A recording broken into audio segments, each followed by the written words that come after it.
warning comes before destruction.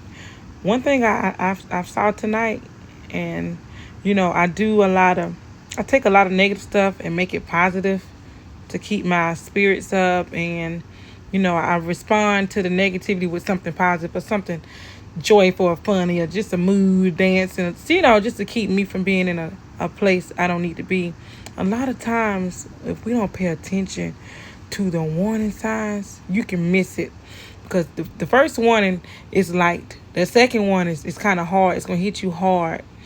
But that third warning, you might be caught up in it, and something can happen to you if you don't, for you to get out of. You might come out with some bruises or some scars. So one thing I'm learning, to really pay attention to what is being said, because if you are doing anything good by anybody in life, anything good, right, from your heart, if you really doing anything good by anybody, and if you always paint it as the opposite of that, or you just paint it as evil or whatever, just not anything good, that is a warning sign. That is something you need to pay attention to.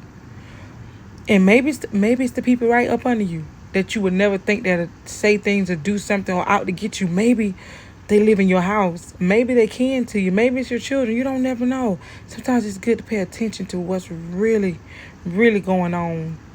Because I'm learning that warning comes before destruction. And if we're not in a place to pay attention, you're going to miss it. It's almost like being a watchdog. You got to be alert and alive at what's really going on around you.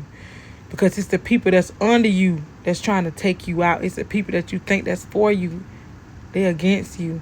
And so pay attention to the warning signs. You have to really pay attention. And I'm talking about some live stuff happening to me, experiencing stuff that I know is supernatural. I ain't no way. If I tell you, be like, what? I'm telling you some real stuff. It's real, spiritual, supernatural. You can't even explain it. It doesn't make sense.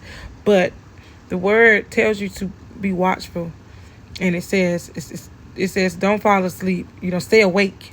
So stay awake and pay attention to what's going on around you. Even though I'm a good, joyful person, but you know what? Sometimes you have to take that joy down and be a little serious about what's going on around you and pay attention, because the enemy is out to get you, and it's going to use those people or person to get you no matter what.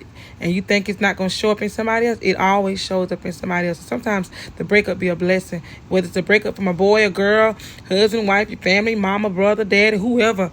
Sometimes the breakup is the blessing for you to open your eyes and see what's really, really going on. Because if you ain't careful, you get caught up.